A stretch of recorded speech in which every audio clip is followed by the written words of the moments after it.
Assalamualaikum warahmatullahi wabarakatuh. Noqat qarşı matatkanan qatnashchilari. Bugungi 12-may 2024 biz Qo'sh Ovlasi O'zgan rayoniga qarashli Salomalik ayilidan Erejes Erushdan bo'y bo'ldi. Şol yerda qaytdik. Şol yerda Noqat rayoniga qarashli Qayrag'aч ayilining Kaymos sport klubining bir bola qurutdi. Abdumtalip Vilyas. Şonda ma'lumot olib bizdan olsay like bosib kommentatsiya yozib qo'yinglar. Baringizlarga boş yarından canlı salam aytmoqchimiz. Like bosib kommentatsiya yozib qo'yinglar. Bizdan olsay turingizlar.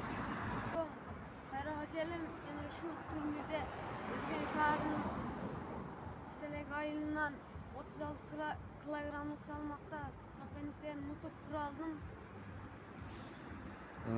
Yaxshi. Qancha kilolik deysin? 36 maşallah. Qaysi klubdan? Kaymos sport klubi. Turnering. Turneringa qavlo tilak aytib qo'y. Shu og'ayimga rahmat. Dengelga yetkazgan. Allah razı olsun demekçiyiz. Barın aratın çılgamaçıl kalayım. Kaymos sport klubu daim önü görsün. Manda akıl çırra benim de. Maşallah. Yaxşı kut kılsın. Abdumtalip İlyas. Hurmatli Noqat qarşı matatkanan qatnashchilar, shuni biz sizlarga ko'rsatdik. Tinch bo'linglar, omon bo'linglar. Assalomu alaykum, rahmatullohi va barakatuh. Tinch bo'linglar, omon bo'linglar.